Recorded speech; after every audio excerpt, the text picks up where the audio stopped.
If your job at a healthcare facility includes disinfecting against viruses, you know prevention is the best medicine, and maintaining healthy spaces starts with a healthy cleaning routine. Grainger's world-class supply chain helps ensure you have the quality products you need when you need them, from disinfectants and cleaning supplies to personal protective equipment, so you can help deliver a clean bill of health. Call 1-800-GRAINGER, click Grainger.com, or just stop by. Grainger, for the ones who get it done. Hello listeners, I'm your speaker Casey, and as many of you may know, I am currently undertaking the Psychology of Coercive Control Master's course at Salford University. I hope that this course will make me more informed and better equipped for future projects and interviews on the podcast. In the meantime, I will be releasing renewed versions of older episodes with updates from previous guests. If you want to find out what I remember from the time of each interview and get in-depth updates from the guests, I've been writing blog posts as I go through older episodes and adding them to my website, cultvaultpodcast.com, which you can also find links to in the episode description. You can find links on my website for support on navigating recovery from cultic abuse, to learn more about how to help a loved one, or become more informed about the subject of cults and coercive control. My emails are still open, and I am carefully curating a list of guests to speak with once I am back to interviewing officially next year. You can find me at cultvaultpodcast@gmail.com if you'd like to get in touch. And now, on to today's updated episode. So, hi Black Sheep, thank you so much for joining us today. I'm really looking forward to getting to know you a little bit more and hearing your story. Yes, thank you so much, Casey, for having me. Oh, it's my pleasure. And I would like to offer you this opportunity to introduce yourself to our listeners, maybe give a little bit of background on yourself and what you're up to now. Yes, my name is Black Sheep. I live in Canada. I'm 27 years old, and I'm an ex-Jehovah Witness / cult escapee. Today, I am a college graduate, and I'm actually a female structural welder and fabricator, and I'm happily engaged to my best friend and currently planning a wedding. Awesome, that's amazing. Yeah. Has COVID interrupted your wedding plans at all, or were you have you missed that?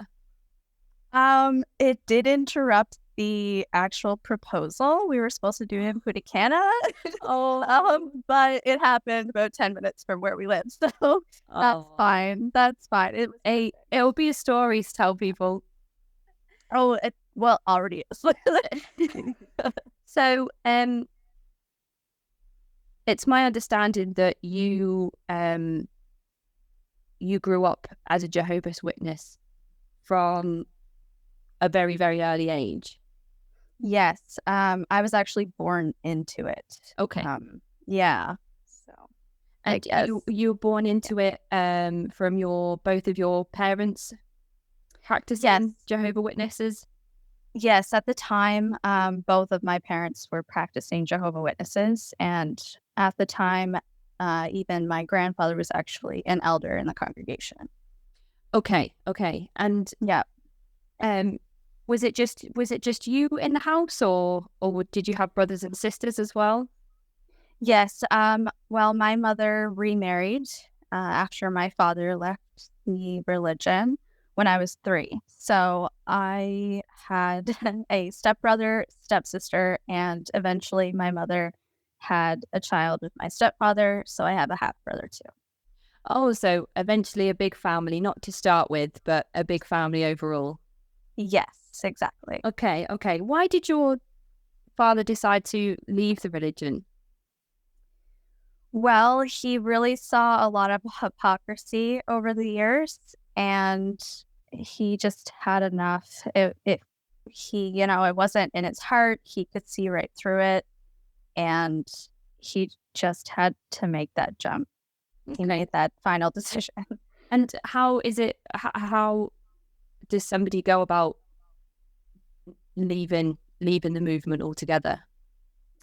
Well, you could be kicked out, or shunned. So their most extreme version of punishment is to be disfellowshipped. So that means that you're completely shunned by anyone that is known and professes to be a Jehovah Witness, especially if you're a baptized Jehovah Witness. That's like the top level, like you are totally in. So to leave, you have to basically ask to leave. You can write a letter, or you can just kind of fade out. Mine was sort of a fade out, kind of an extreme fade out, I would say. You can go about it a few different ways, but the most extreme is disfellowshipping, and that's how my father left. What are the basic beliefs of a Jehovah Witness? So basic, straight from the roots. They believe that they're the one true religion.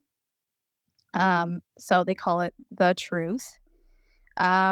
So they believe essentially that in the beginning there was God, and God's name is Jehovah. Jehovah created the earth and all the living things on the earth. He then created Adam and Eve. Adam and Eve sinned by, eating the fruit from the tree of good and bad, or the tree of knowledge, whatever you want to call it. This was encouraged and prompted by Satan, the devil, who tempted Eve into the first sin. So from this original sin, all mankind was cursed from this point on. So it's a basic Christian belief, but here's where it gets into a little bit different. So they were cursed into having death from then on, all mankind. So Jehovah, because he's such a loving God, he created his son, Jesus, and Jesus eventually died for those sins to cover the sin, to redeem us.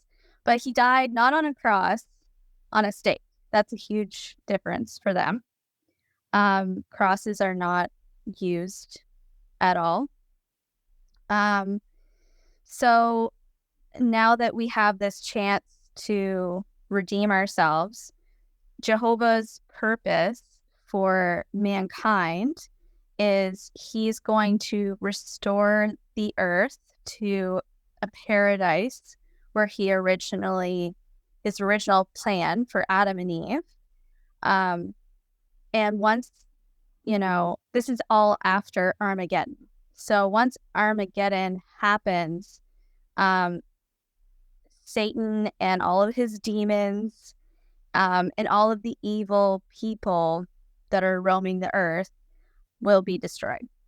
Right. So, yes. So if you aren't a Jehovah Witness, when Armageddon happens, and you're not living that, perfect GW lifestyle, you will be destroyed. And this is their basic belief. But also, like, after Armageddon, so once the earth is restored to this paradise, and it's only, good, genuinely, like, good Jehovah Witness people are on this earth, they're promised that their loved ones, so they're deceased, will be resurrected. And that this is something they really cling to. Like, this is the end goal, is to live in paradise and to have your loved ones with you again. They believe in a Hades, and this is where Satan and all of his demons will be cast away.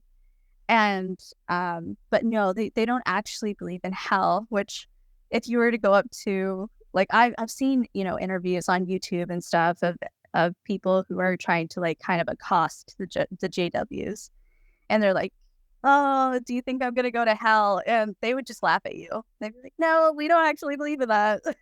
Okay, that's interesting because I didn't know that. So if they believe in Satan, when they cast him out, where does he go? So he would go to Hades. So it's basically like that.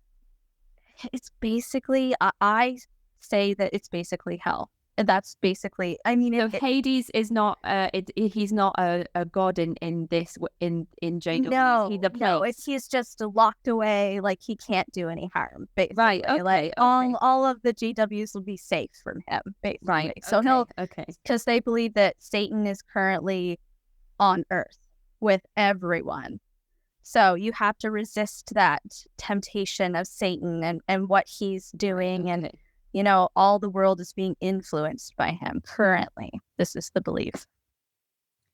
Okay, so it's hell or Hades or the apocalypse or the end times. Something's coming to take me. I'm not safe. I don't think I'm safe. So Hey, me too, girl. yeah, I don't know what's gonna happen. So your father is disfellowshipped. He leaves the movement. Your parents divorce. Yeah. Do you stay with your father, your mother? Do they stay in the same house, or does one leave? So my father left, and I lived with my mother. She wasn't single very long. Right. And she remarried my stepfather, and he actually owned a dairy and beef farm. So I grew up on the farm. Oh, with wow. with my step siblings and my half brother and all of his, you know, my stepfather's family. So it was a really busy household. So your stepfather's children didn't remain with their biological mother? No, it wasn't a good situation. So Right, okay. yeah. Okay, so you're all together, you're living on the farm. Yes. And then do you have a church that you go to worship in? Yes. We were in the Oxford, Nova Scotia Kingdom Hall that we went to. We were in that congregation. We were there, oh gosh, at least a good 19 years of my life. I was in that congregation. Right, okay. And just describe to me what the Kingdom Hall, what does it look like? Okay, so a Kingdom Hall, I mean, anyone would see them they're everywhere, in their own communities. So Okay. They always have a sign. It'll say Jehovah's Witnesses, or Kingdom Hall of Jehovah's Witnesses. And they usually have a little tiny sign that says jw.org. No matter what, avoid that website. So the outside, usually there's kind of a carport you can drive under. And then they have the main entrance doors. You walk in and you'll see a coat room. You'll probably see some, a hallway to the bathrooms. There's usually a little room, you know, if there's a mother that's nursing or something, she can go in there.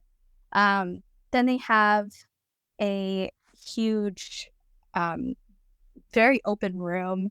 It will have a stage and probably usually about 3 rows of, let's say, 7 chairs, going down, 7 rows of 3. So, or sorry, 3 rows of 7. I'm having a moment. Anyway, so, and it's all facing the front stage. And there's a podium and there's microphones. If you were to go on a Sunday morning, there's people everywhere. And it really just depends on the Sunday. I mean, there's usually quite a few people there. Right, okay. So how large roughly do you think your particular congregation was at any one time? I think we had the most, probably 60 publishers, they would call them. So those are baptized members. Yeah. And then you would have roughly, you'd have a few people who weren't publishers, but they would just attend the meetings. Yeah. And what does an average day and week look like for a practicing Jehovah Witness in your congregation? All right. So things have changed a little now in this day and age. I think I was about 15, 16 years old when they switched to kind of the new way of doing things. But I remember from a very, very young age, it was every every Tuesday night, 7 o'clock sharp. It would be a meeting at the Kingdom Hall, and it would last 2 hours. So you would sit there for 2 hours. And then on Thursdays, there would be another like smaller meeting. Sometimes they would have it at the Kingdom Hall. Other times they would have it at someone's house, usually an elder or a good standing ministerial servant would have it in their home. So it would be smaller groups gathering together on Thursdays. And then so let's say Saturday morning comes along. It was super busy. You would get up early, and 10 a.m. you had to be at the Kingdom Hall, or again, they would gather at either an elder's house or a ministerial servant's house to make the service groups. So it'd be a service group. That means going door to door and preaching, obviously trying to get publications to people, trying to start Bible studies, trying to convert people. So this would happen on Saturdays. This was the big service day. And you would stay out, let's say you get there for 10 o'clock. You'd usually do 2 hours, 2.5 hours. And then if you were like really striving to get your hours for the month, going out in service, which I remember as being, I think it was 30 hours was really, really good. And then if you did, because it gets into being a pioneer, like if you're going to go pioneering, or if you're going to be a regular pioneer, I think their hours have to be 50 hours. It's 40 or 50 that I remember. I honestly, I think the most I got was like 30, and that was on a really good month. So this is 30 hours of knocking on people's doors. So Sunday would come along, and you would wake up 10 a.m. You had to be at the Kingdom Hall, and this is another meeting. This is the 2 hours. You're sitting there. First of all, the first hour is listening to the speaker. He's basically giving, they call it a talk. It's a sermon. It's preaching, and you sit there and you follow along, obviously. And then they bring in the Watchtower study for the next half of the meeting.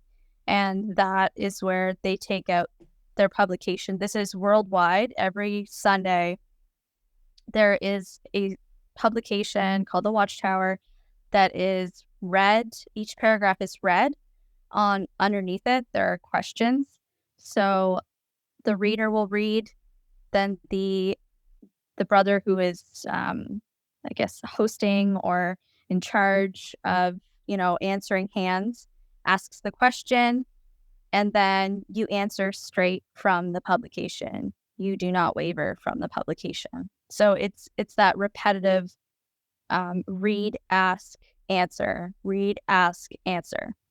And then if you're really, really good, you're an awesome Jehovah Witness, you're obviously going to go out in service again after that meeting. So that's basically a whole week. Okay. And the Thursday, the smaller service, yes, either at the Kingdom Hall or maybe at an elder's home. How Yeah. long do you think that those would last? an hour. They would An be hour. An hour. So you're looking at roughly 8 hours at least of your week over 4 days given to the practice of being a Jehovah Witness. But that's bare minimum. That's bare minimum. If you go out and, if you want to go further in the movement, you're going to be at least looking at 30 to maybe even 50 hours a month going out door to door. Yes. And then there's even more levels. The higher the level you are. So if you're like, let's say you're a pioneer couple and that is all you do. So they would train these couples at the Bethels and they would send them to congregations. And all these people do is go door to door. So all they do, So Couples are married couples? Yes, they're married couples who go door to door regularly. So that's their job.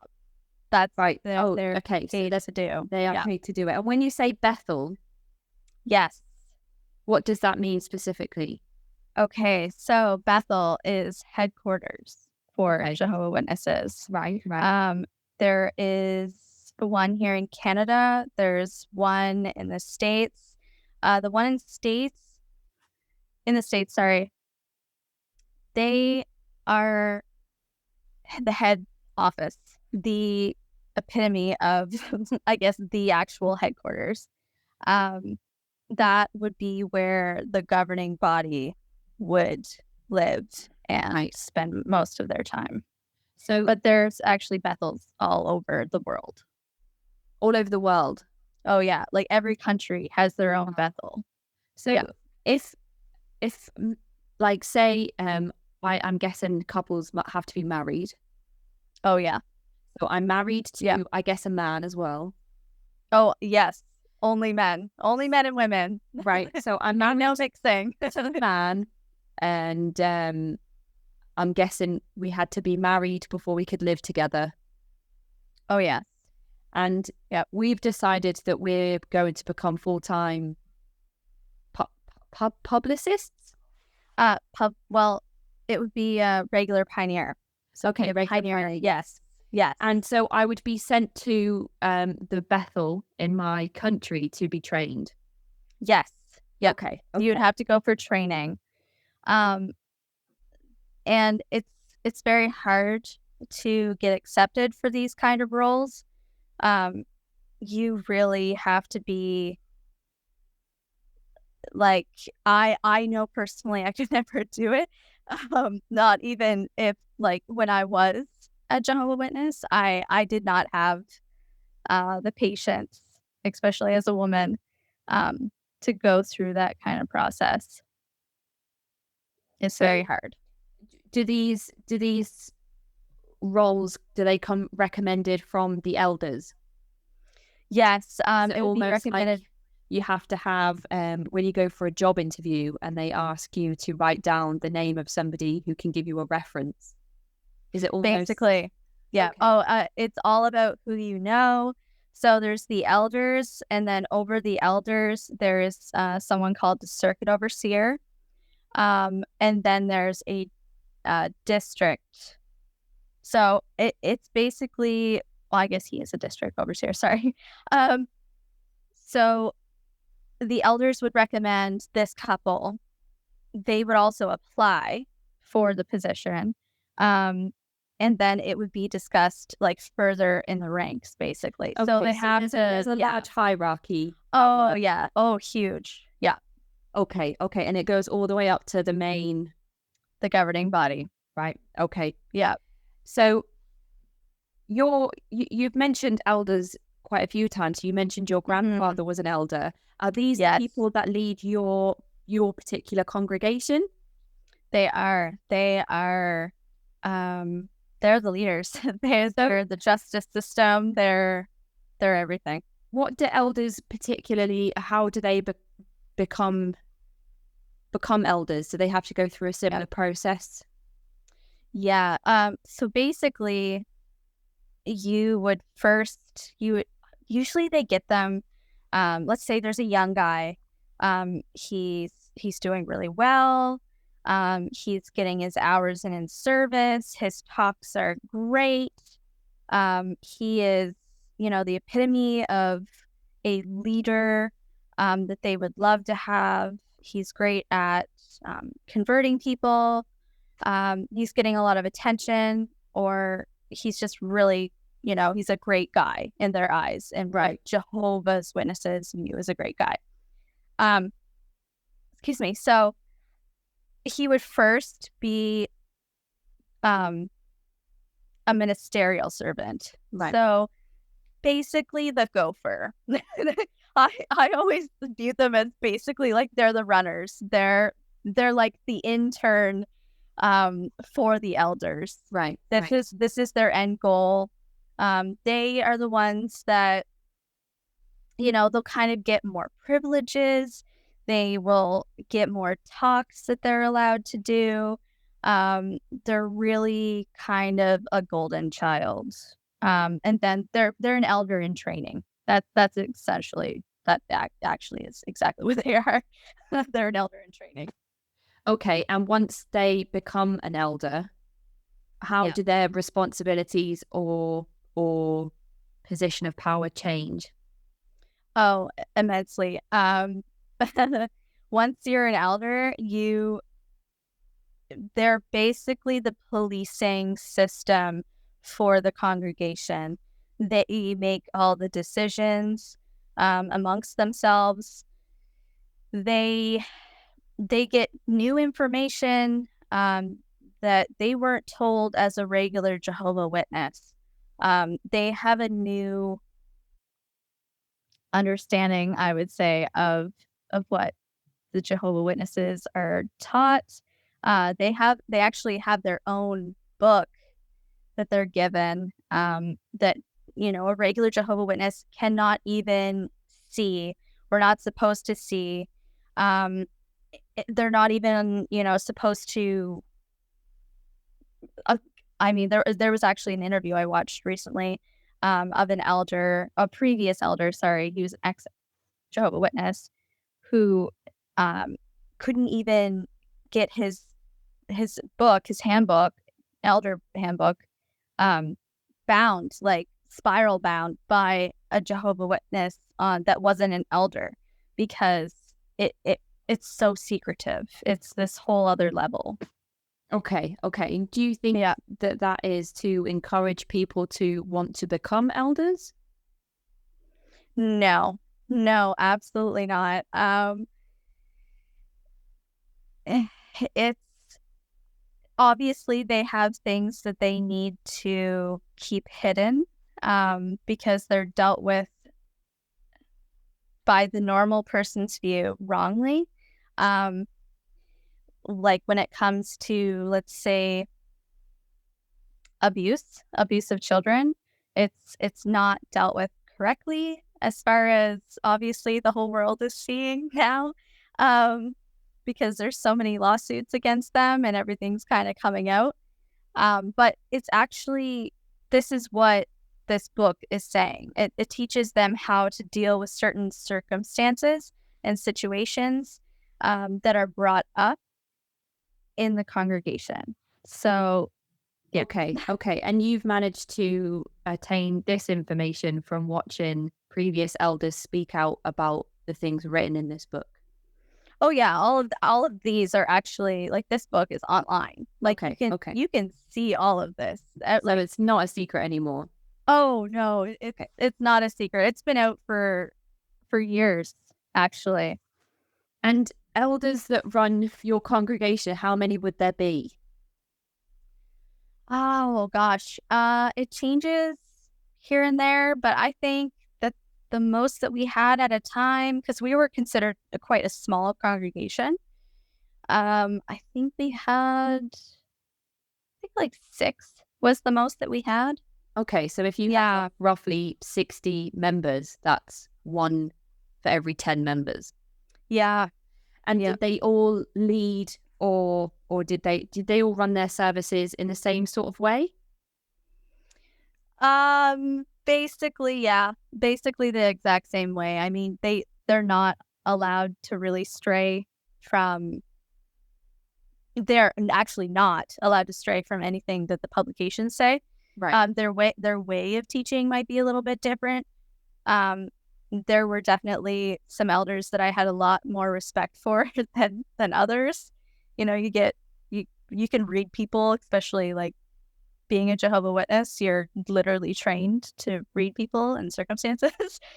So yeah, I think they just kind of all did it pretty much the same. Okay, so do you think that your gathering looked pretty similar to other groups within Canada at the time, Oh, absolutely. just slightly I smaller? Yes. I've been to many different congregations across Canada myself. Even in the States, they have large gatherings too that are called conventions. Sorry, I had a moment. Been a while. But yeah, so and I've attended, conventions across Canada and in the States, and it's all the same. It's all the Okay. same. And do you think Yeah. that that's pretty similar for the worldwide Oh, workings of the absolutely. religion? Okay, cool. Yeah. It's Right. very So, organized. That's why they call it the organization. So it's all organized the exact same way. Like,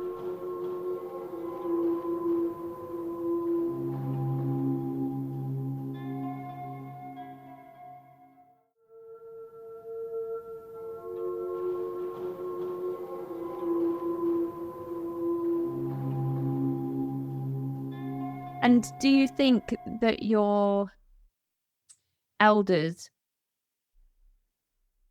when they ran services, did they have a level of behavior that was expected of church members?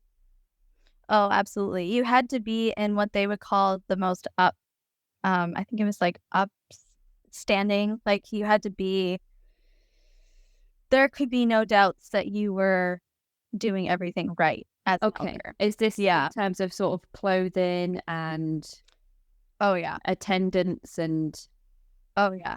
so what's expected of you individually as a young girl and then a woman attending these services? So I So, you do everything right. You, especially dressing a certain way, you couldn't have, let's say, your skirt. It can't be above your knee. It maybe, let's say, you're like just like on the edge of being like an inch over, like that's iffy. Um, and modesty is huge. Okay. How you react to things is huge. And what happens if you are dressed inappropriately when you attend the Kingdom Hall? If you were willing to risk it and do that, it might not be mentioned um, straight away, but it would definitely be noticed. People would talk about you for sure. There would definitely start to be some gossip starting. Especially like I know I was living with my mother and my stepfather. If I was to be getting ready and I was wearing something that they weren't okay with, I would have to change, obviously. Right. Okay. Okay. And Yeah. so your clothing is restricted. Oh, What about absolutely. things like jewelry and makeup? You don't want to get too crazy. It's all modesty. You have to be super modest. It's nothing too flashy, especially like, let's say you're a young girl, like I wanted to have purple hair. I wanted to have feathers in my hair, glitter, whatever. And that was not okay. It wasn't okay. You had to look the part. So very plain. Okay. And what about things like employment? Were you required to get permission from anybody before you went to get a job or think about college?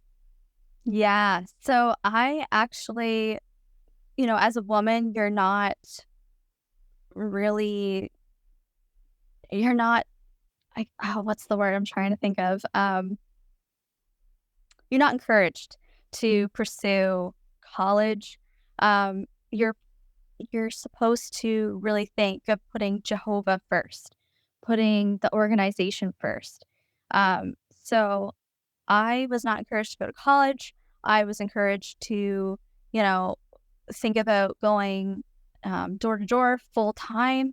So me, myself, becoming a regular pioneer, that was something that we were encouraged to do. Like, we're basically, as women, raised to become wives. That's our goal. So Jehovah Witnesses are still extremely patriarchal. Oh, so sexist. Like, so if you're encouraged to go door to door, what are the men encouraged to do at this time? If you want to get into a trade, their main, like, I even remember my mother, she probably still does it to this day. She had a cleaning business. Cleaning businesses are huge amongst the Jehovah Witnesses. They, it's not about what the work is. It's not about how hard it is. It's only about providing the necessities. You're not supposed to think materialistic. You're supposed to think, what is a position that I can work in that's going to provide only the necessities that I need, but yet I can take the time and have the time to put Jehovah and his organization first. So it's all about working around the Jehovah Witnesses and what they can do. So if you didn't fade out, it's unlikely you'd be doing something like welding right now. Oh God, no. I don't even want to. I don't even want to think about where I would be now. It would be horrible.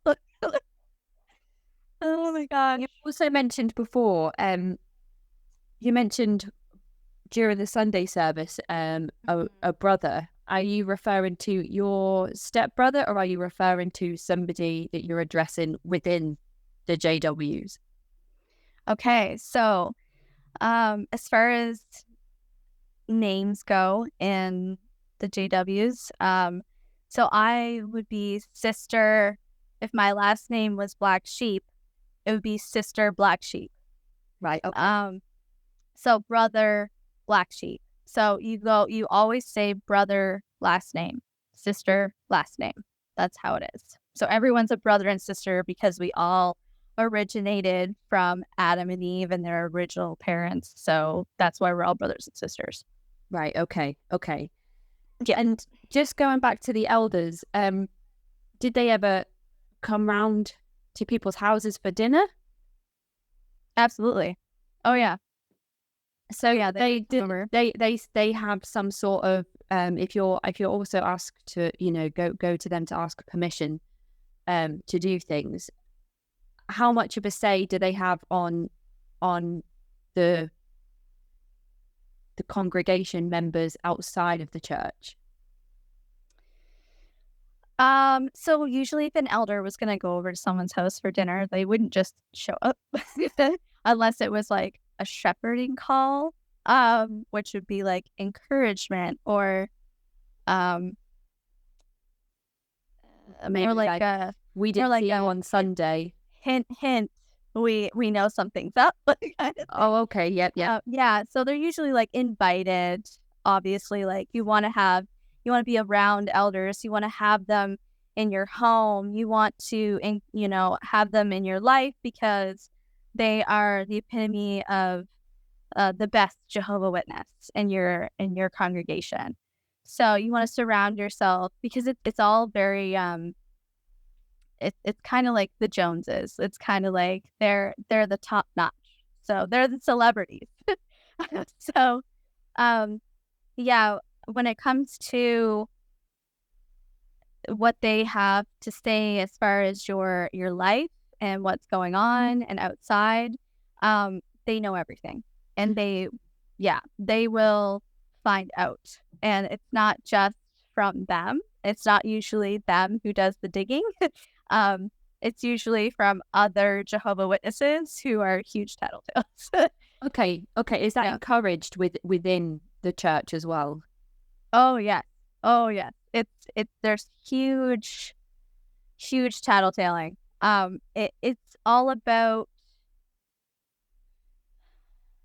if you're told, if you see another Jehovah Witness, let's say you see another Jehovah Witness um smoking, or they're drunk, or something like this. This is not okay.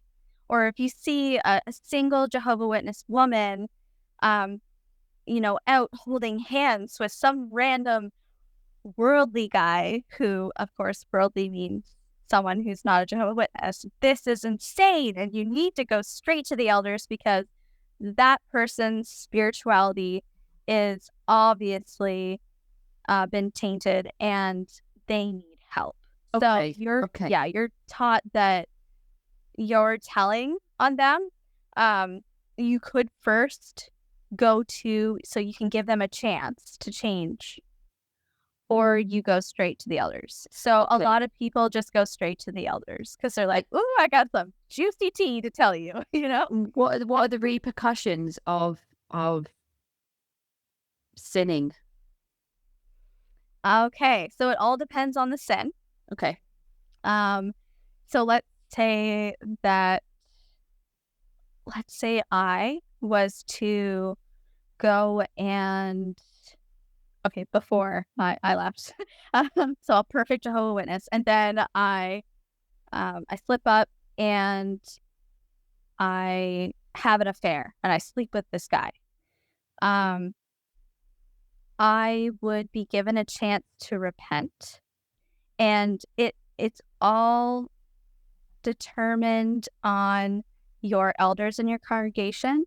If honestly, it's very biased. They get to decide whether you're going to remain in the congregation. So they can do something where they put you on public reproof. So, or they can do something where it's private reproof. So this is where, if it's public, they go on stage and they announce that, Sister Black Sheep has been put on public reproof. So once you're put on public reproof, you're announced in front of, 60 to 100 to 200 people, that you have done something wrong. So automatically you're on the back burner. Your reputation is completely ruined as a Jehovah Witness. So if it's private, it's very hush hush, and it's not announced, but people will start to talk. Obviously, elders' wives, they know everything, and they're going to talk. And then the most extreme, obviously, you're disfellowshipped. So once you're disfellowshipped, that's announced, just like being a public reproof. So they get on stage. Sister Black Sheep has been disfellowshipped on this date. And then the whole congregation knows. Again, you're absolutely, people crying, obviously, because I left. And then, you just kind of, at that point, you're completely shunned. So there's different stages. They could change their mind. You could be brought back into the congregation. If you repent, you beg, you cry, I am so sorry. It really depends on the situation. It really, honestly, and the elders. Okay, so when you say they're biased, do you mean between men and women, or between how in favor you are with particular elders, how approved your family might be within the ranks of the church? All of it. All of the above. Okay. And is it a decision where the elders sit down in a room and discuss everything and make the decision as one unit? Yes. It's all decided between the elders. They sit down, they have their discussions. I would probably, obviously I would be brought in to, what do you think about your actions? Like you're a little kid. And yeah, it's all decided on them. It's all on them. Okay. At that point. So just going back to, if you invite an elder to come around to your home, Yes. And you've already mentioned, if somebody was found drunk or smoking, that might be something that would be reported back to an elder. Oh, yeah. So I'm guessing these things are restricted. You can drink. You can't drink excessively. Okay. It would be a huge no-no because that's, being a Gluttonous. drunkard. Yes, gluttonous, and that's being a drunkard. And these are all mentioned in the Bible as not good things. Let's say that they come knocking on your door and they find, that you're hanging out with worldly people. That's, you would obviously be spoken to. It all comes down to the elder and their judgment. But it's all supposed to be based off of the publications and the Bible. But there's a huge bias when it comes to it. Right. Okay.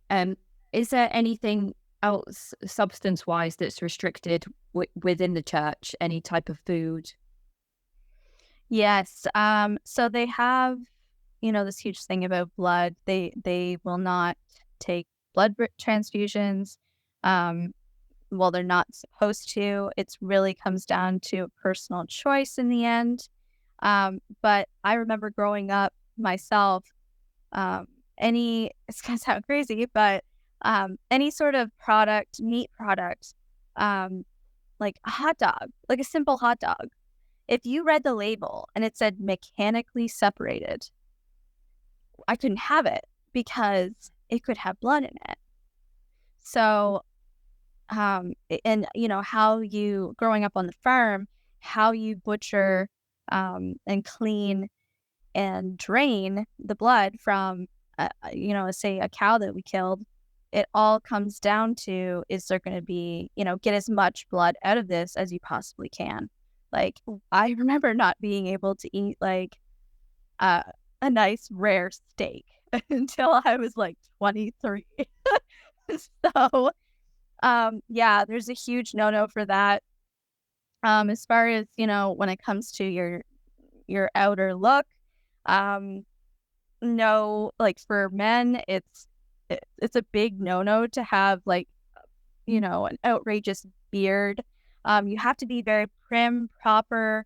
If you're gonna have a mustache, it has to be like fully grown out. It can't be, crazy. For myself, now I'm absolutely covered in tattoos. Tattoos are a huge no-no. Piercings, like nose piercings, tongue, anything like that. I remember I got my belly button pierced and my mother almost fainted. And I was a 19-year-old woman at the time. So it's really, yeah. I mean, if you are an ex-Jehovah Witness or not, you know what they look like and what they're really not allowed to do. Right. Okay. Okay. Yeah. So do you think with all of these restrictions, did it ever come to light that any of the elders themselves had ever done any of these things?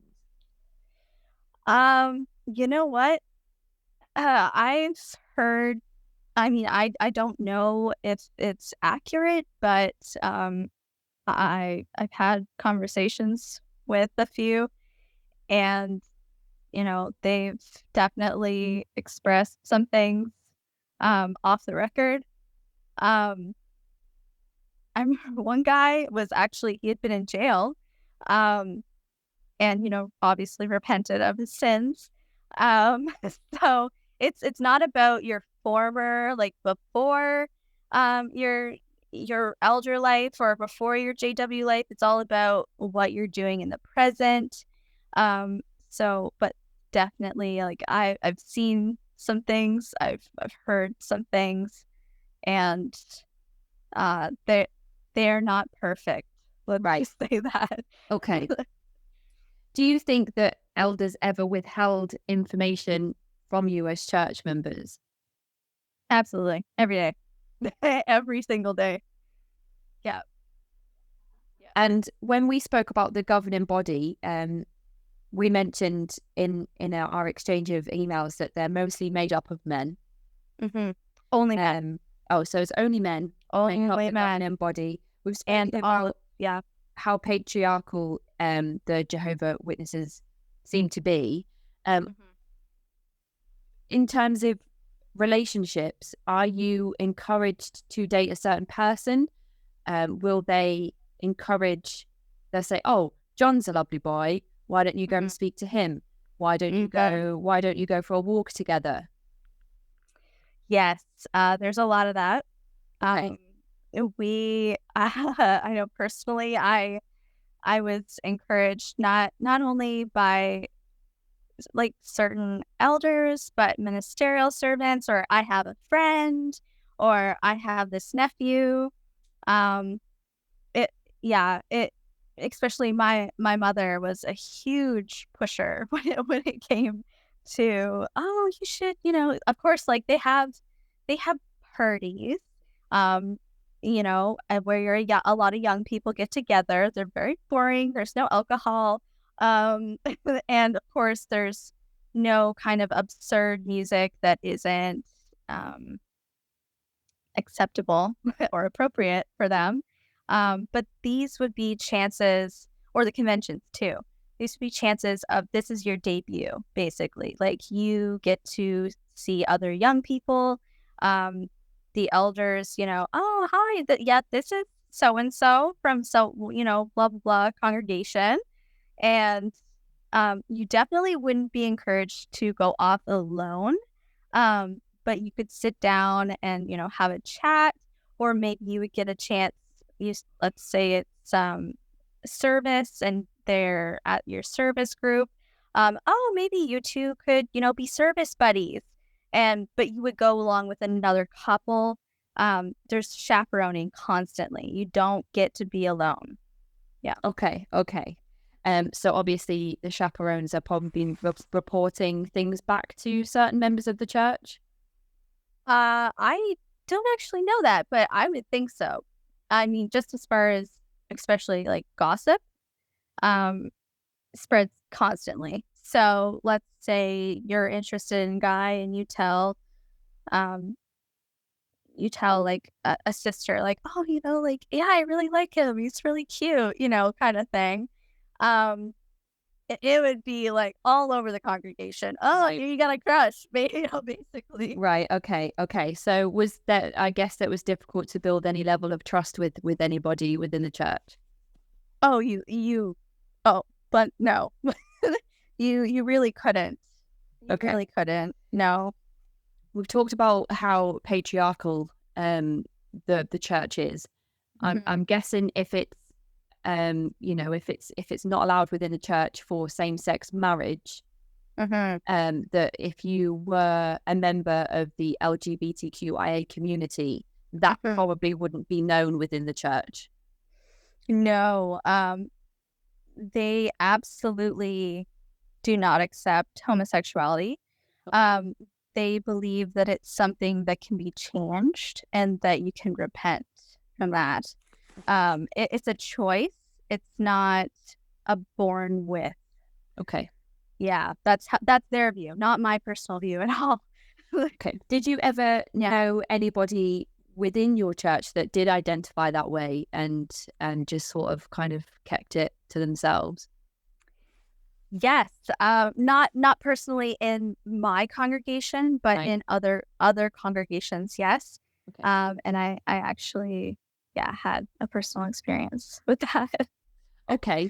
And how did that make you feel? Did you feel like you needed to go and tell somebody afterwards, or did you manage to keep that to yourself? I pretty much whistleblowed that one. Just that one was, it hit really close to home. So I at the time it really wasn't believed. I to this day it probably isn't believed, what I said, because obviously a lot was said about me.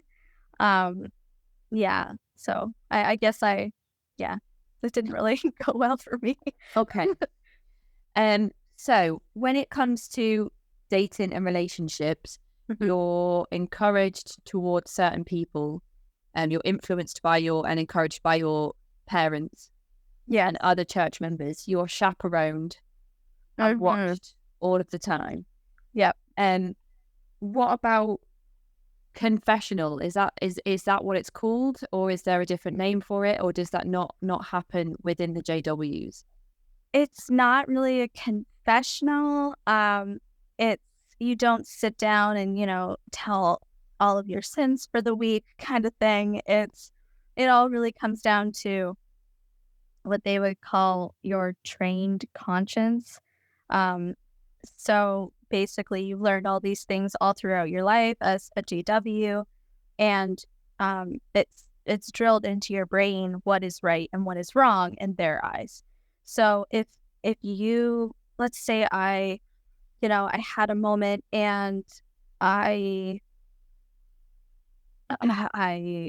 say I slept with a guy and I was, a single Jehovah Witness woman, and he was not in the congregation, or he was in the congregation, or he was a worldly person, whatever. That honestly would bother me, and if that bothers my conscience, then I would have to. It would stumble me.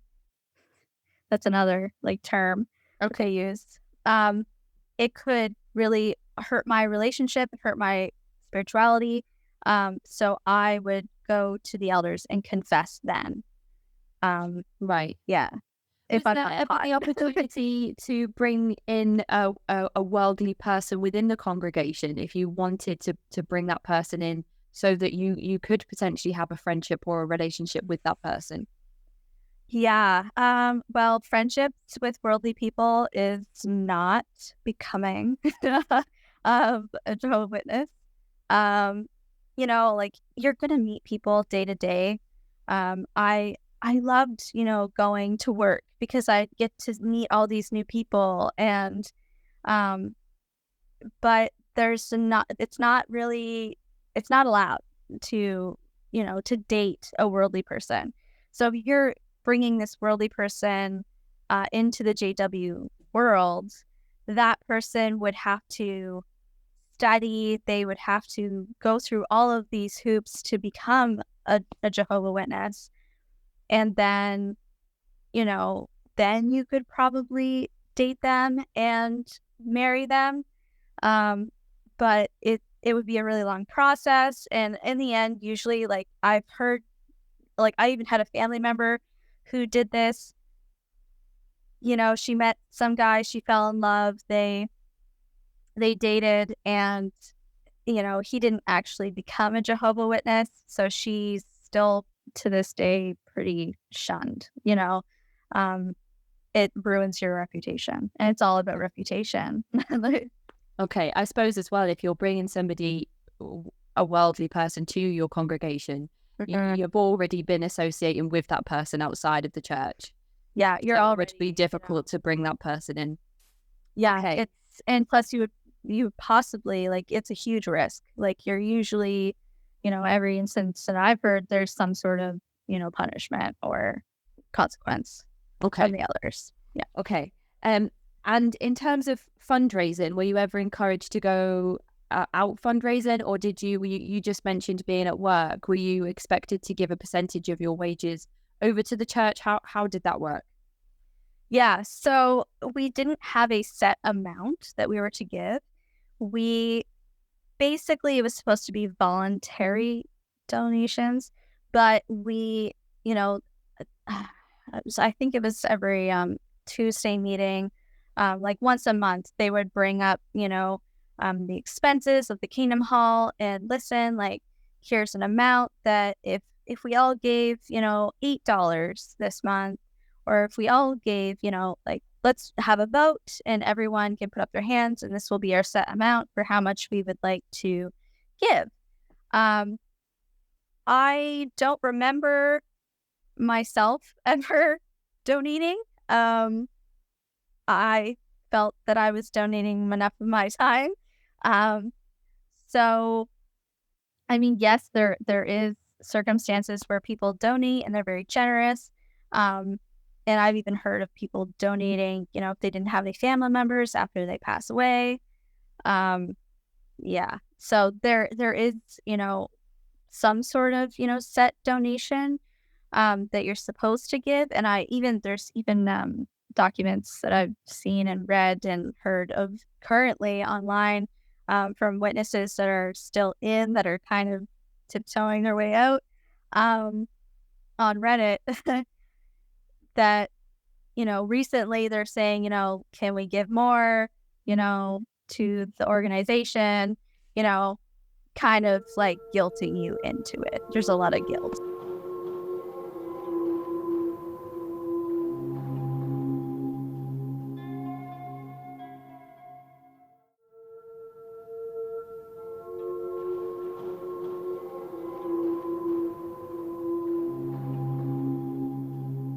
Right. Okay. So if we were sitting down in the congregation and we all decided, through a vote that we were going to give $20 each that week, if I didn't have that money to give, I'd still feel peer pressured into agreeing to that amount if everybody else's hands are raised.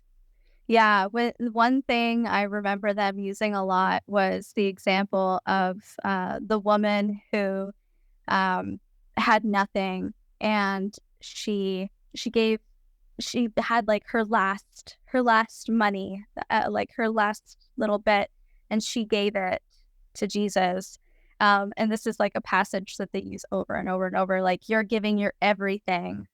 So if you don't have it, they guilt you into still doing that because they'll use that sort of passion, like leave that one or another one, straight from the Bible. Like, look, this woman gave everything, Okay, so our passages used a lot for that type of thing within the church. Oh yeah, like the guilting it's always backed up by scripture, all of it, and all of it's backed up by scripture, but it's not necessarily, it's their interpretation. When you're encouraged to report on one another, that would probably be associated with a passage from the Bible. Yes, all of it. Right. Okay. Yeah. So not that I can remember them. You mentioned publications and going door to door before. Was this ever used to fundraise money for the church? So let's say you're door to door and you're doing your presentation. You're standing there with someone else next to you as your little service buddy, and you go through your presentation and you say something like, these publications are all on a voluntary, we do accept voluntary donations. So like, hint, if you want to give me something, because I'm giving you this, it's kind of like that. Okay, so when you go to door, you offer people literature to keep? Yes. Watchtowers Awakes. Let's say someone's super interested. You go back, you give them a Bible. They say they want to do a Bible study. It's a lot of going back and forth to these people, and offering them more and offering them more. Right. And offering them more. Yeah. So you've got the indoctrination there along with the potential fundraising as well. Yes. Yeah. And the people going back, is that sort of, do you think that love bombing is ever included in those visits? Absolutely. Have you ever experienced this? Oh, I remember even, from a very, very young age, we were taught to love bomb. Let's say it's Sunday morning and someone who obviously isn't, you can tell as soon as they walk in that they're not a GW. And your own congregation, everyone in that room. So let's say a couple walks in and they're not GWs, that they're there and there's a possibility to convert them. Everyone is encouraged to, hi, how are you? Oh, we're so happy to have you here. Yes, you can sit next to me. Oh my gosh. Yeah. You can share a songbook with me, or I'll get you one. it's all about bringing them in and loving all over them. And does that sort of tone down a little bit once somebody does become fully involved in the church? Mm-hmm. Absolutely. Then you kind of see the true colors. And when you're going door to door and you have 4 get-togethers, or for lack of a better word, a week, are you expected to still, if you are in employment, do you have to put Jehovah first and then work comes outside of it? Because you mentioned that you had a job, not that you donated any of your earnings to the church, but how did that work in terms of what you were expected at that age to contribute to the church? Yeah, so basically any extra time that I had, I was supposed to use that for, Jehovah, putting Jehovah first. So let's say that I had a schedule, or I had a job interview. I remember my first job interview. I had to go in and, mention I have my meeting on Tuesday night. I have a meeting on Thursday night. I have a meeting on Sunday morning. And for religious reasons, I cannot work at these times. And when it comes to the conventions, I'm also going to need time off for that. And this is your first ever job interview. This is my first. Do you remember how old you were? Oh gosh. I think I was 17. So you were 17, you've walked into your first job interview with a list of demands. I was ready with those demands. And then, obviously mention I'm one of Jehovah's Witnesses.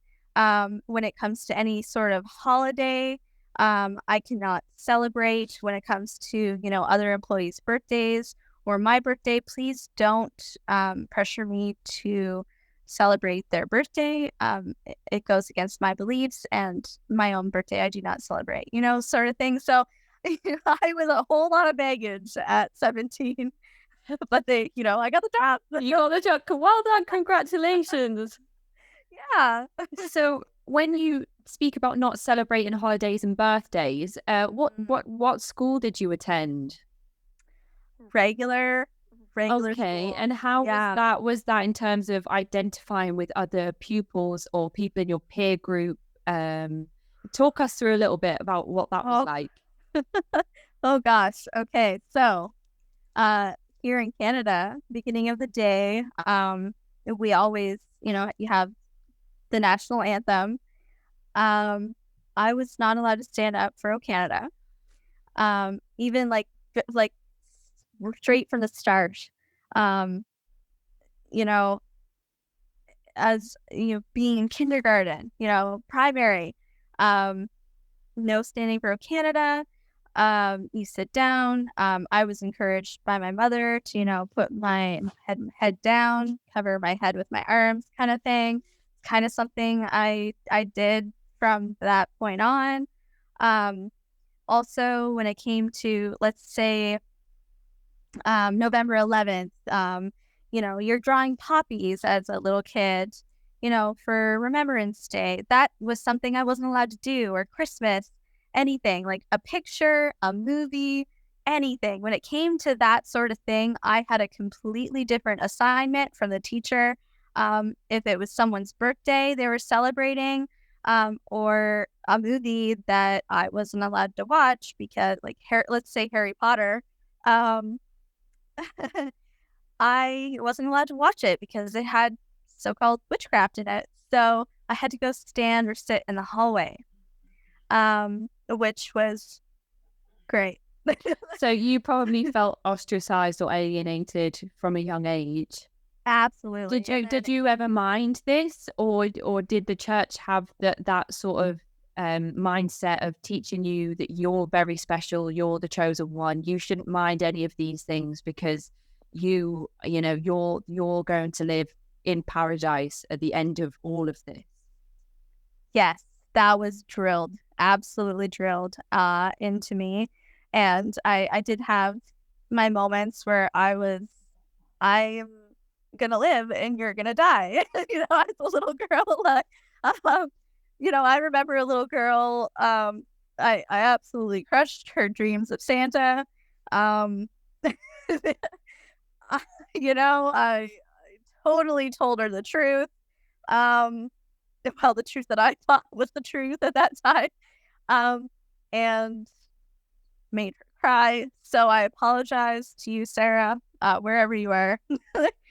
um, yeah, I did have that aspect, and I was totally, um, a little preacher. Like I said it like I thought it was. Does it take a while to adjust from that mindset as well once you started to move away from the church? Absolutely. It being outside, um, it took a while. It really took a while to.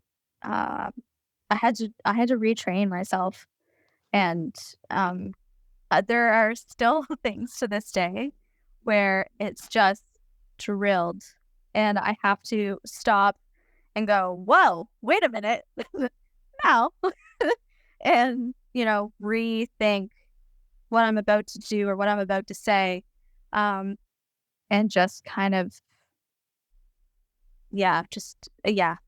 obviously it's a PTSD thing from that. It seems to be quite common with other people that I've spoken to as well. I remember an early interview that I did with two ex-Pentecostal church members who spoke about still being absolutely terrified that the ground is going to open up and swallow them whole when they do something like watch Harry Potter.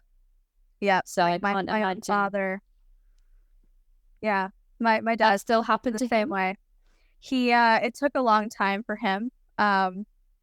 He he thought that he was walking down the street one day and he said, I remember, looking up and being like, if you're real, just Jehovah, just hit me with lightning right now. Like just get it over with.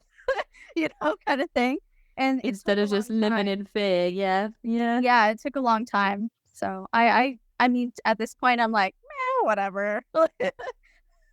Yeah. I've got tattoos and nothing's happened to me, so I think I'm probably okay. Yeah, exactly. So you mentioned briefly before some insider language that is only used within the Jehovah Witness movement. Are there any other examples you could give? Like if I was to hear you say a term, it would just completely go over my head. Yes. So actually this one came up yesterday. It's funny because this is something that I really appreciate is the fact that my fiance has taken it so seriously to kind of understand and try to learn the language so that, when I'm talking to my best friend, who is actually an ex-JW too, that I've known since I was 11. So, kind of language like that, he's really taken to learning what it is. Like one came up yesterday. It was, he said a joke and he goes, "Oh, the new system." Like, but for any normal person who hears the new system, I don't understand. You don't know what that is. And for him to be able to make a joke about that, I was like, oh my God, I'm so proud of you. So the new system is referring to after Armageddon, when the earth has been restored to a paradise, all of the good Jehovah Witnesses are living happy, all, good and dandy. That's what the new system is. Okay, brilliant. Are there any other examples off the top of your head that you can think of?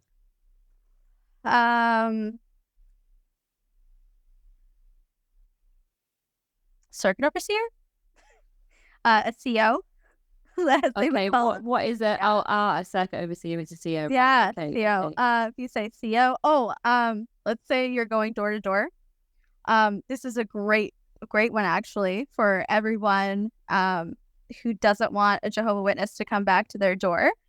I absolutely suggest that you do this. They make notes on every single door that they go to. Right. So if you answer your door and you're like, no, I am not interested, absolutely no, please put me on your do not call list. So they have a list that is absolutely no go. And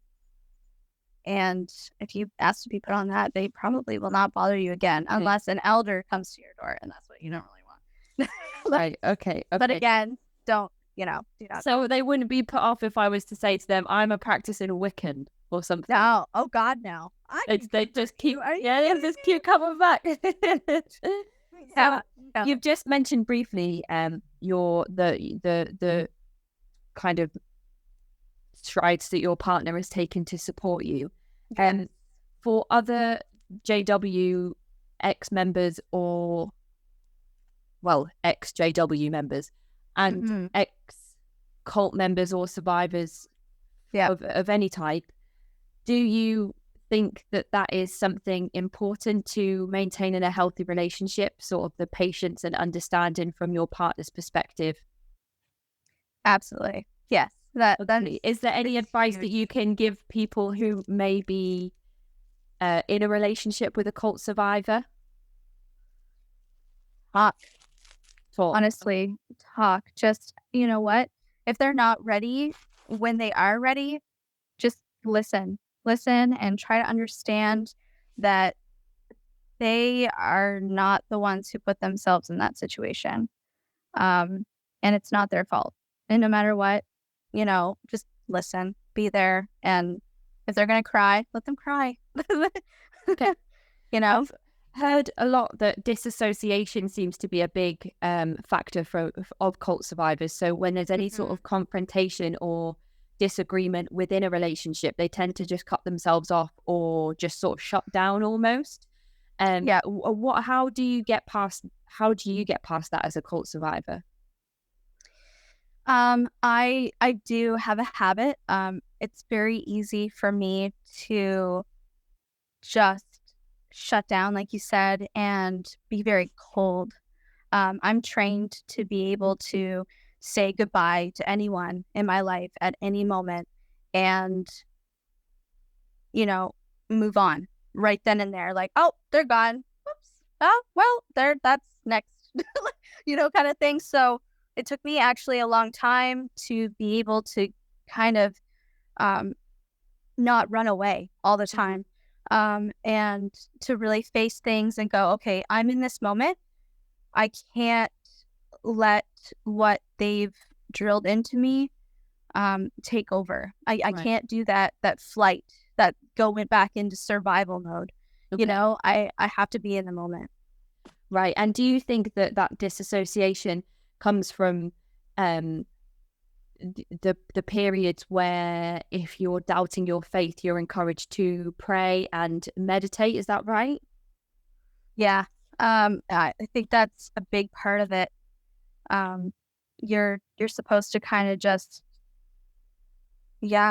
go into your own mind and let's say, oh my gosh, my stomach is growling. I'm so sorry. If you're, doubting something or you're, in an argument and something's bothering you, you need to, obviously you're trained to go straight to Jehovah. So you're, straight to meditating, straight to praying, and no matter what, he's going to help you. There are moments where it's 2 years out. I would think to myself, I'd have a moment and I'm feeling really stressed and I go, I kind of close my eyes and go, dear Jehovah. And I'm like, no, no, you can't do that. No. So yeah, you really have to kind of flick that switch and turn off that inner ex-cult or that inner cult member. Okay. Okay. Yeah. So you're encouraged to pray, meditate, read passages from the Bible, but you're not supposed to practice any type of hypnosis? No. Oh gosh, no. That would be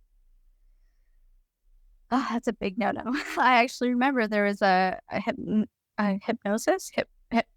What do you call them? I don't know. Hypnotist. I was going to say hypnotherapist. I don't know. Yes. Sorry. So there was a hypnotist, and he was coming to our school, and I obviously wasn't allowed to go. So if you're under the influence of a hypnotist, then you're allowing your mind to be open for the possibility of, Satan to influence you. Your spirituality could be tainted and hindered at that point. Um, you know, a whole bunch of things. So that they have the same view on if you get too drunk. You can't control your mind. You can't control yourself. If you get high, drugs are not allowed. Obviously, no marijuana. Even though it's legal in Canada. And no, because you don't want to be influenced. You don't want to have that barrier, that wall that you put up, broken down, which hypnotists can obviously do because they can control you. Right. Okay. So you've spoken about your own ways of managing sort of your disassociation and shutting down your feelings and your emotions. Yeah. Is there any other steps you've taken in your recovery? Have you gone to any therapy? You mentioned the Reddit subthread as well. I don't know if that's helped at all. What steps have you taken? So my best friend, she and I actually, we hadn't seen each other in years. After we both left, we both escaped. And then we found each other and, oh my God, are you out? Are you out? Yeah. Can we talk? Are you out? That was kind of like the code, and we were both out, and we've every day pretty much we talk to this day. And it's been about 3 or 4 years now that we got back in touch. And oh my gosh, I totally lost the question. It's okay. It's just about the steps that you've taken to heal. Yeah. So when we reconnected, we actually started a support group. Amazing. Where we were living. And we had a small little group, and it turned out one of them was actually a relative of mine, which was great. What, from your same congregation? And not from the same congregation, no. From another congregation. We had never actually met, but it was your parents. Wow, that's amazing. Yeah. So it was really great. I think we had about 5 or 6 people in our little support group where we were living. And then all of us we moved and stuff, and we kind of got, lost touch. But definitely the XJW subreddit on Reddit, great. I love it. Here and there, I'll make a few comments. I love reading. People who are still in going, oh my God, I have to, this is gonna happen. I'm leaving. I can't do this anymore. You know why? Because that, to me, those are people that are waking up. We call it waking up. You're realizing you're coming out of that daze. You're coming out of that brainwash, and you're seeing that all of it is lies. That's great for me. But so you've got the XJW subreddit and the support group that you had. Is it helpful? My best friend and your best friend, of course. Yeah. Helpful to just sit down and be able to realize that you're not alone in this situation. Absolutely, you are not alone. There are so many of us out there. Just even myself, from people that I knew in the past, there were hundreds of people that you have to say goodbye to when you leave. And that's a huge step. So, you think you're coming into this world of not knowing anyone and that you don't have anyone, but we're out there. All you have to do is, look. We're out in plain sight. So we're totally open to helping you get out if you need help. If you want to talk to someone, if you have any questions, any concerns, we're all out here, and we will. Absolutely. That's fantastic. And there's the cult survivor subreddit as well. So if you're somebody that's not particularly associated with Jehovah Witnesses, there is the cult survivor subreddit. Reddit's an amazing tool to connect with people that have had similar experiences. And I'm sure that even if you feel your experiences are similar to what Black Sheep has spoken about today, then there are so many people on that subreddit that would still be willing to support and help people through their recovery of coming out of a cult. Even if it was 5, 10, 15, 20 years ago, it takes somebody a whole lifetime to, completely get over these things. Yeah. So, just before we finish our conversation, I just wanted to give you the opportunity to whistle blow on particular experiences that you had within the church that I know might be difficult for you to speak about. So I will just give a trigger warning to the listeners in advance. It's up to you how much of this information you want to share. It's up to you how much detail you go into with this. But we did speak briefly about some abuse that you received that was passed off by the elders in your congregation. Yes. So I was actually abused by my stepbrother from the age of 7 to 13. And this was made known from the very beginning to my own mother and my stepfather. It wasn't believed at the time when it started, and so it continued. It was really easy for it to happen because of us living on a farm. There was a lot, of times where, children were left alone, unsupervised, mainly, like 99% of the time. So yeah, that happened.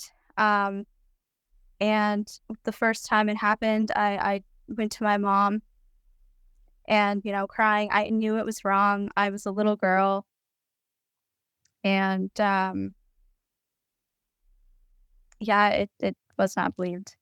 So when I turned, I think I was 17 at the time, almost 18. And I remember, my mother and I were driving down the road, and we had gone out in service for the day, and I just started sobbing, and just out of nowhere. And all I could say is, it's all true. It's all true. Everything I told you was true. So she pulled over, and I told her everything again. I told her that it didn't stop until I was 13. I had, all of this obviously made sense. There was a lot of red flags for them. 16, I was so stressed out and suicidal that I had shingles. So, which is huge for a 16-year-old, Yeah, so I remember, we were just driving down the road. This all came out. I'm sobbing. My mother takes me immediately to an elder's house. So the elder and his wife are there, and I tell them this, and they seemed to believe me. Finally, it kind of, I felt like, oh my God, someone actually is listening to my story. And taking this seriously after all this time, like, oh my God, like I might actually, get some justice, It felt so good to just get it out, and like it felt great to just say it, and like, oh my God, like I feel like I've kept this so locked up for so long. Yeah, so within the next couple days, we had a meeting with the elders. I was sat down. My mother was asked to leave. There were 3 elders there. I was asked so many questions. I had to give explicit details of the abuse, um, things that you wouldn't ask a you know a survivor of child sexual abuse. You wouldn't ask these kinds of questions, like, where did he touch you exactly? Um, did he penetrate you? Like, things like, did you like it? Things like this that you're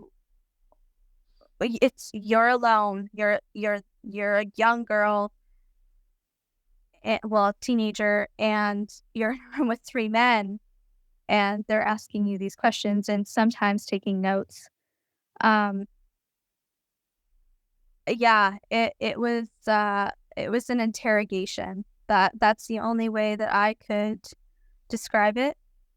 Um, so within the next couple days, there was another meeting, and it was my stepbrother was brought in. My mother and my stepbrother were there, and the 3 elders were there. Um, this part. Um, so we're all sitting there. Of course, like, I'm in the room with my abuser sitting across from me, and I had to listen to, this banter between them before the meeting. Everything was fine. Everything was happy, um, for them. Here I am shaking like a leaf. Um, and they said that they had spoken with him and that he admitted, what had happened. And of course, I'm like, oh my God, yes. Like, finally the truth is being told. Like, I'm like, oh my God, I'm going to get my justice. This is all I ever wanted, was just the truth to be out there. And then they go, but it's not quite how you told us. They said, he says that it was mutual. And immediately my stomach, like, I thought I was going to throw up. And I am so angry, and I couldn't believe that they believed it. I couldn't, and they came to a point where they said, well, we can't say if it happened or not, your way or his way. There were no witnesses. So they believe that there's this thing called the 2-witness rule, where if an act against one witness happens, if it's not seen by 2 other good standing witnesses, then they can't take sides. So, of course, who's going to have 2 witnesses to abuse? That it does not make sense. So of course I'm told that, Jehovah will take care of it. He'll bring everything to light. And he walked away with no repercussions. I walked away completely just devastated and angry, so angry. I couldn't fathom. To this day, I still can't fathom it. But my one thing that came of it that was good, is that my mother and my stepfather to this day say they believe me.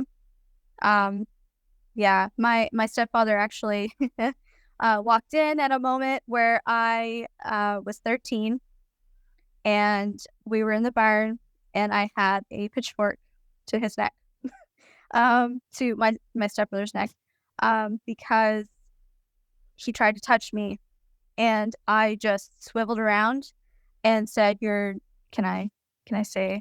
You can say whatever you Okay. want. Well, I said, you're not gonna ever fucking touch me again.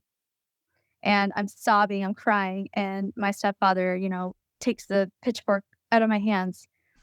And That was when it stopped. that was when it stopped. That was when he went, oh shit.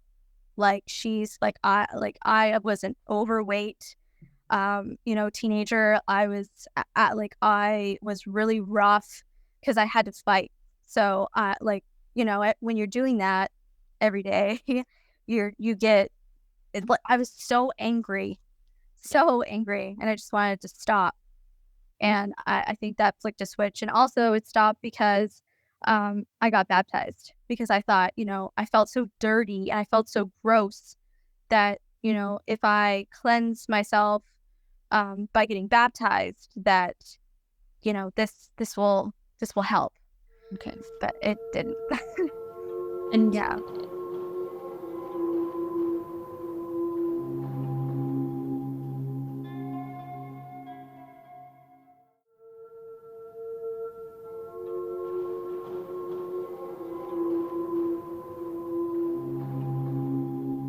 it sounds as though the decision that the elders made, I mean, if your mum and your stepdad believed you as well, it's likely that the elders believed you, but that bias comes into play because you mentioned that your stepbrother was an upstanding ministerial servant. Yeah. Golden child. Example of how somebody should be serving Jehovah.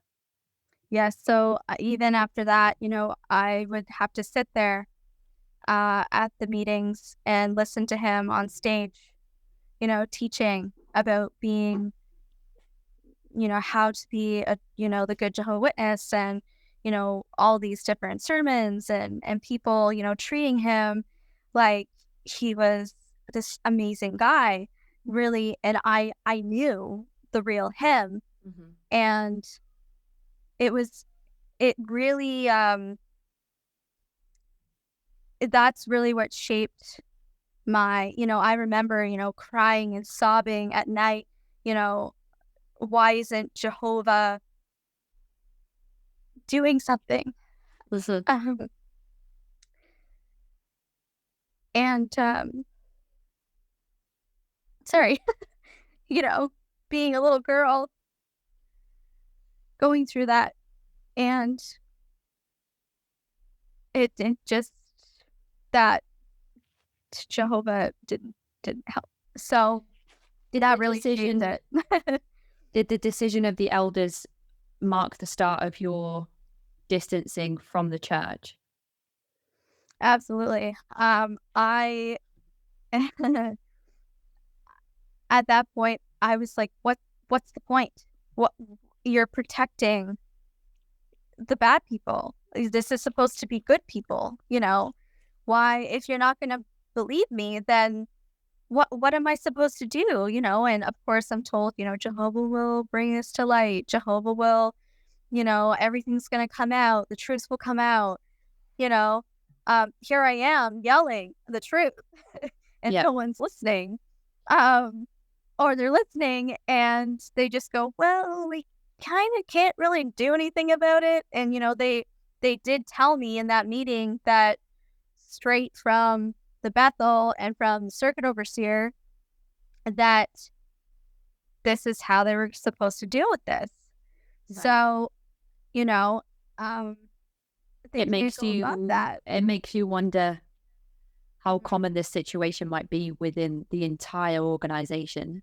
It's everywhere. If you just Google, Jehovah's Witnesses and child abuse, it's outrageous. I know you sent me an article just yesterday about things that are coming out in the UK.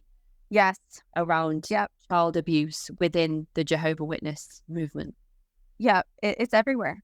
And you know what? I'm so glad that this is coming out. There's been documentaries. There's one called The Witnesses on Oxygen. It's great. Thank you. Thank you so much, you know, to the dude that did that.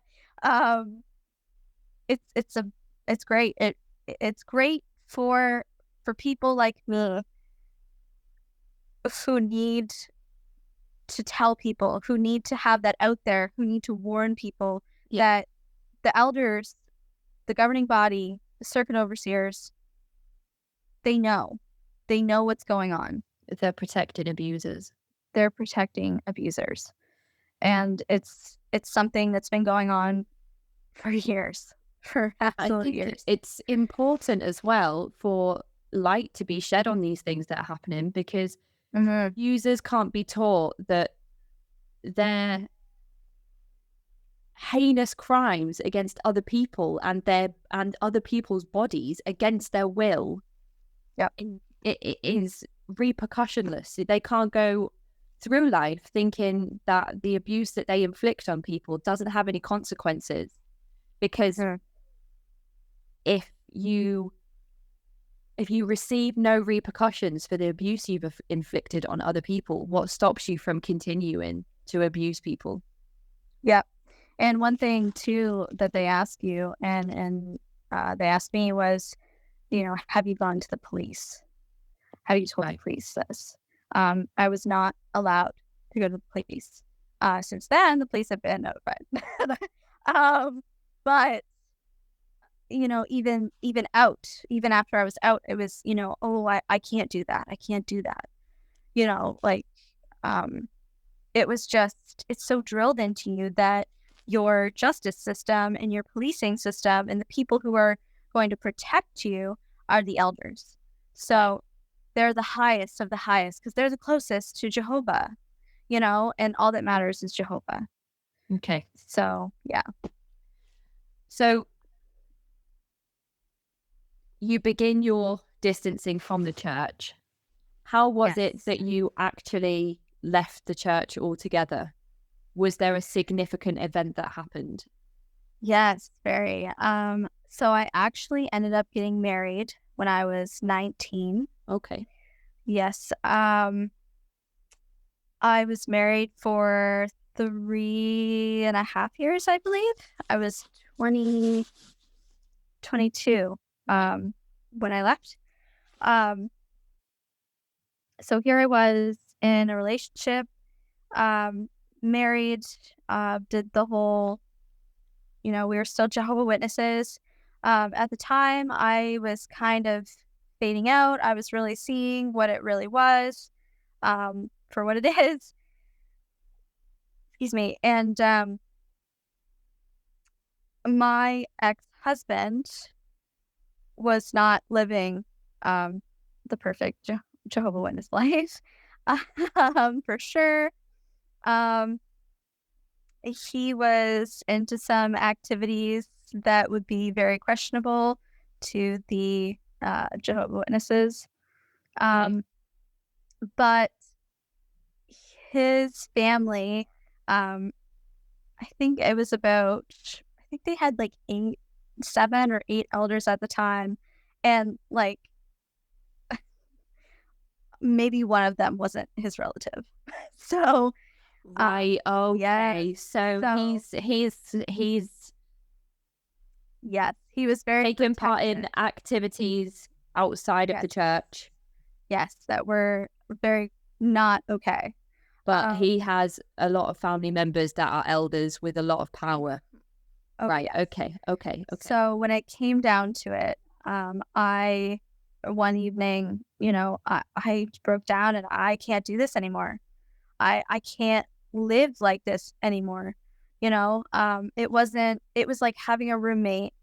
And I married my first boyfriend, and we were not allowed to be alone or be in a room alone together. So you marry this person and you don't know them at all. You don't know them. You really don't know them. You really, really don't know them. So I sat down, we're sitting on the kitchen floor, and I'm crying. He's crying. We're very good friends. But there's no relationship. It was no relationship. We were not intimate at all. Right. I was not his preference. And it came to a point where it was about 9:30 at night, and he said that he had to go to his office and do something. So I said, okay. So I go downstairs to the basement, and I'm folding laundry. And he had recently had surgery. And so, I hear people upstairs that had come in the door. And I thought, that's weird. But then I hear voices, and I thought, okay, maybe his family stopped in to check on him, see how he's doing. So all of a sudden, I'm downstairs, I'm at the couch, I'm folding laundry, and down the basement stairs comes his uncle, who is an elder. Right. And behind him, kind of at the base of the top steps, is his aunt. And I'm like, why is his uncle here? Like, what's going on? So I kind of automatically got that, that the feeling of like something's up, something's right. Yep. So he started to come towards me, his uncle, and he said, "Hi, Black Sheep. We're here to just talk to you." And I thought, this is weird. I didn't have shoes on, so it was middle of winter, and I saw a pair of flip-flops on the floor, so I put them on. I'm watching what I'm doing, and I actually stepped on the couch to the other side of the couch and started to walk up the stairs, right, from the basement to another level, to the first top level. Okay. And at the base of those stairs, it started to go up to another. There was another set of stairs going up. So when I got to that base, there's the front door of the house, which I didn't use but could be used. So I try to grab the knob of the door, and I'm starting to turn it, and I hear it unlock because it was like a turn unlock. So I start to unlock it, and I'm opening the door, and it cracks open, and his father jumps down the stairs and slams the door. Your husband's father? Yes. So he's there, is it his brother that's there as well, the uncle? No, so it would be her uncle. Right, okay. Yeah, so it was his uncle, who is the elder, his wife, and then it's his my ex-husband's mother, right, and his father, and then him. So there's 5 people, and so here I am. I can't get out of the house. I do not have my cell phone on me. They guide me up the steps. I try to go for the back door, and they block it. Right. So, and I'm literally being like taken by the shoulders and maneuvered around this entire time. And I'm crying, and I'm yelling, and I'm saying, "Let me go." And they finally get me cornered in a part of the living room that we used as a dining room. Right. And I'm on the stool, and I'm curled up in a ball, and I'm crying, and I'm crying, and I'm crying. And I'm being told, this is basically their version of an intervention. Okay. So they're telling me, you're not going anywhere. You're going to be a good wife. You're going to stay. And of course, he's crying and, putting on a good show, because he's done nothing wrong, in his eyes. So it's just it's a repeating and repeating and repeating, and I'm just saying, please leave me alone. Please leave me alone. You're begging, crying, and it gets to a point where it's like 1:30 in the morning, And I'm curled up in this ball, sitting on the same chair, and his father comes up next to me, and Right. he's starting to get angry because I'm not answering anymore. Right. And I'm just, I can't. So he grabs me and he starts shaking me, and he's yelling. And something in me, he had quite the personality. Um, and, obviously being with his son, I had seen over the years what kind of man he was. So I just, something snapped, and I look up, and I just started laughing. I just looked him in the eyes, and I just started laughing like I've never laughed before. And he he got so angry that you could like see him like just like rearing because he was gonna hit me. And his wife grabbed him. It was like, no, you no, no, no, no, no, no, no. Like that was the point. And that's when they went, okay, we need to go. Like there's gonna be proof, basically. Like you hit her, there's proof. Yep. So after that, they left. Um I was so done. And he said, I had to. I had to. And Had to tell them. yeah, like he had to. Like this basically was like he knew exactly what he was doing. He was trying to, have proof for his family. Like obviously I was nuts kind of thing. Um so they left. I said, congratulations. You broke me. And I said, I'm not going to be your alibi anymore. I'm not doing this. And I locked myself in the bathroom. And before he got up the next morning, I left. I never saw after that. Actually, yes, I did. Um, he invited me to get some of my stuff. And so I went back with my stepmom. Okay. And he actually had his mother hide her vehicle on the side of the house. So I drove by because I knew something was up.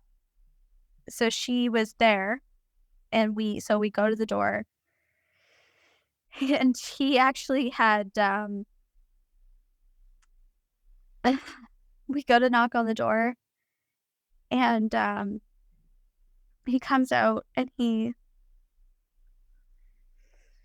invited us in, and once we got in,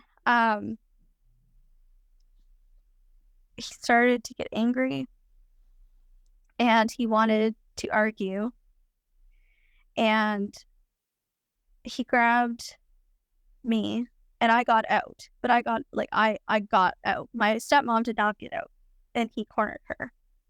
And she yelled, call the cops, because he wouldn't let her go, and he locked her and cornered her in the porch. And that's when the police were aware, and I told them everything, too.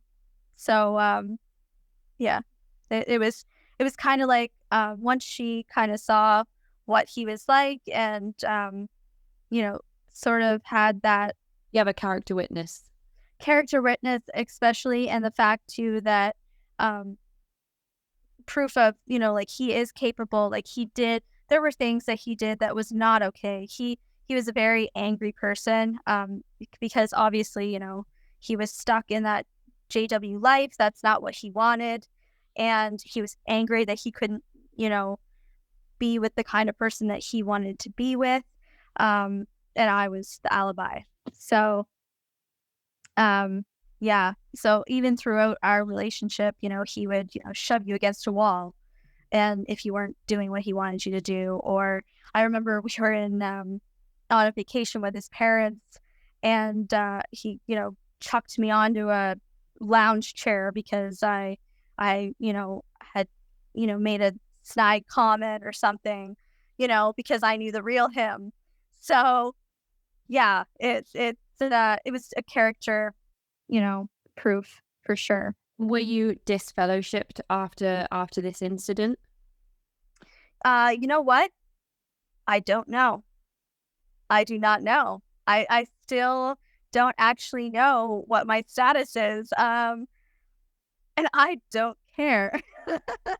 um, I know that they've looked for me for sure. When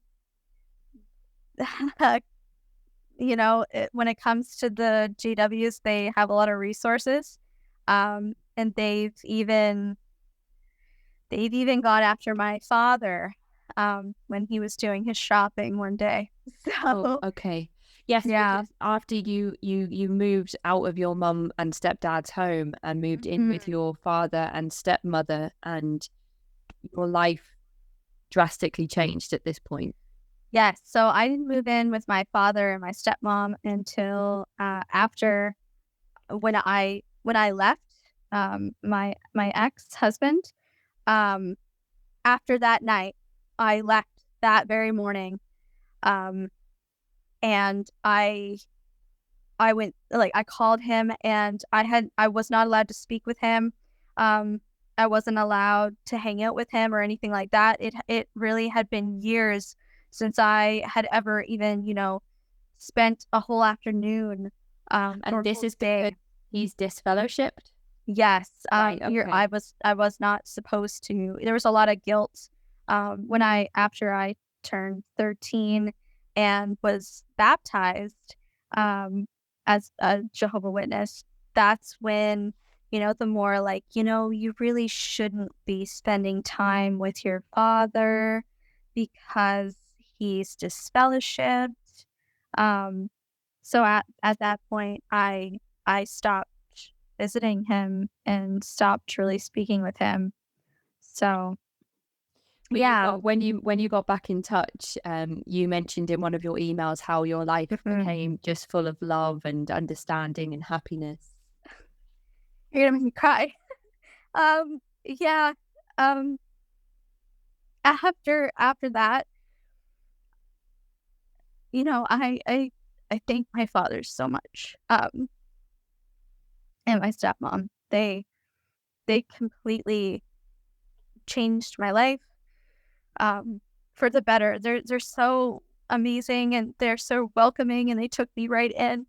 Um, and they showed me, who my real family is this entire time. So I'm so thankful.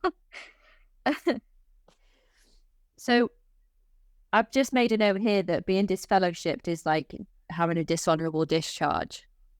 That's just something I wanted to mention. Oh, you are so That's what you liken it to. You liken it to like when somebody says, well, they were dishonorably discharged, so trust them. no, you are complete. You're a bad seed.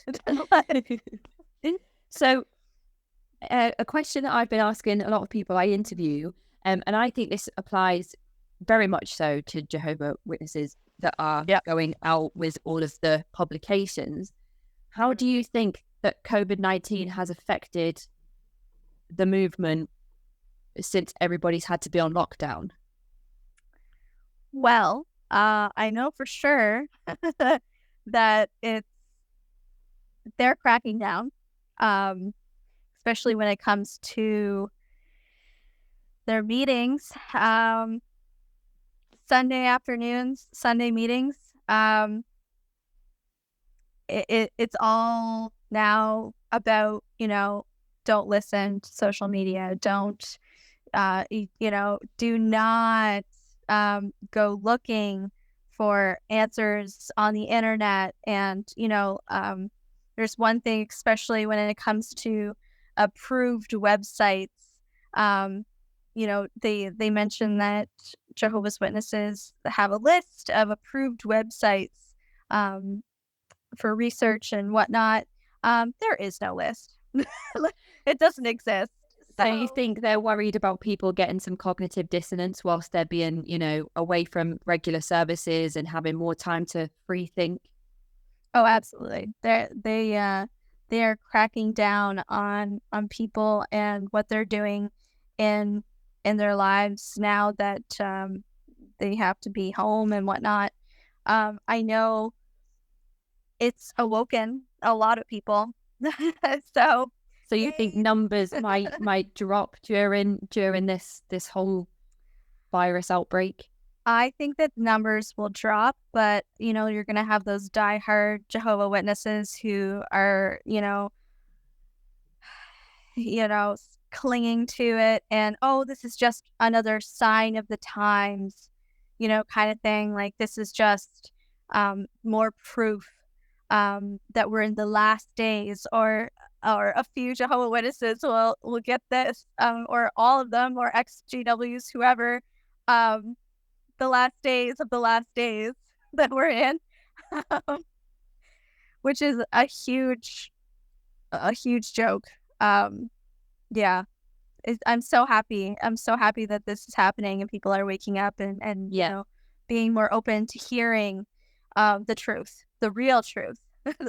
I've seen a few ex-JW posts on the subreddit about JWs actually posting letters through people's front doors asking for donations. Do you think they are going to be struggling financially during these last few months?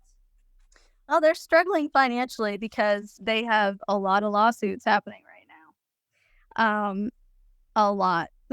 And especially, in the States, they have a huge lawsuit for the fact that they're hiding their list of pedophiles. It's all the money is going to these lawsuits. Every day that they don't hand over that list to the government is just another potential lawsuit. Well, yeah, I mean, it's more money down the drain, because every day that they don't hand it over, they get another bill tacked onto them. So they're trying to figure out how to pay these bills. I think that's mainly the reason that they've gone a lot online, the reason that they promote so much of the DW.org. It's because it saves them money. Think about all of that paper that they're wasting. Think about all the trees that they're killing to make these, millions of publications, Well, with all of these testimonies coming forward now and witness statements around all of this abuse and all of the court proceedings that are going to happen over the next few years, it sounds like the JWs might actually be in the last days of their last days. You know what? Maybe they're right. I hope they are. So I've gone over all my points now. I don't know if there's anything that you wanted to add particularly. You know what? I honestly just want to say you're not alone. Just remember that we're out here and we're willing to help. And I want to thank my family. Thank you for, my dad, my stepmom, my fiance, everyone, my best friend. And thank you, Casey. Thank you so much for, getting the word out. Honestly. Absolutely. It's honestly, it's an absolute honor to be able to sit down and have people tell me such personal stories, but to be able to have a platform, even though it may be small at the moment, to share these stories and let other people know that, they're not on their own. But before I say goodbye, I just wanted to let everybody know that you have the most beautiful engagement ring. That is so pretty. I've been looking at it the whole call. Look at that. That's beautiful. So you have to tell me the story of how you got engaged just down the road. Yes. So being that I'm from Nova Scotia, I have this thing about, I grew up on a farm. I love the country life, and it just, we were supposed to get engaged in Punta Cana to celebrate that I graduated, and he just couldn't wait anymore.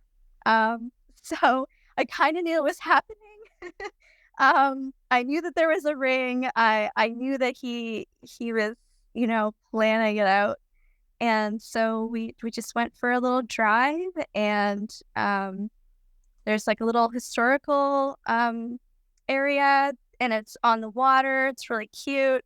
And I was being nosy and looking in the windows of this very, very old farmhouse that no one lives in, I must add. Anyway, so I'm looking in the window and I'm like, oh my God, look at this wood stove. Like, I grew up with one of those. Like, I cooked on that. And I'm looking in the window. I'm like, why are you not listening to me? And where are you? So I turn around and he's down on one knee. And it was perfect. It was absolutely perfect. So we're planning our wedding for next summer, and we're super excited. And he's literally, he's my unicorn. So yeah. You're just living proof right now that there is happiness and love outside of the Jehovah Witness Church. So much love, so much happiness. Like, you have no idea. You just have to be open to it. And there's a lot to learn. Believe me, this is not my first rodeo. Especially, my dating life after. I didn't know what I was doing. I when you marry your first boyfriend and you weren't allowed to be in a room alone with him or kiss him before your wedding, it's there's a lot to learn, but it's so easy once you open your heart to the amazing people that aren't in that organization. They're not happy. They're not happy people. They can fake it, but they really don't know what true happiness is until you get to live your full potential. And that's what I'm doing. I'm out here doing it. So yeah. Fantastic. That's amazing. Black Sheep, thank you so much for speaking with me today. I appreciate how honest and detailed you've been with your entire interview with me today. I'm excited to get the word out to people. I know some of these topics haven't been easy for you to speak about, but I'm so glad to see you thriving and happy and smiling and enthusiastic and just such a wonderful person to have spoken to. So thank you so much for your time. No, thank you. Really. Thank you. You're welcome. I'm so glad that you're happy, and thank you, Beyonce, for me for just making me. He's around, doing his thing. Yeah. He's probably found it quite interesting to just listen in, and he even said last night, like, I know you need this. Like, this isn't for, like, this is for you.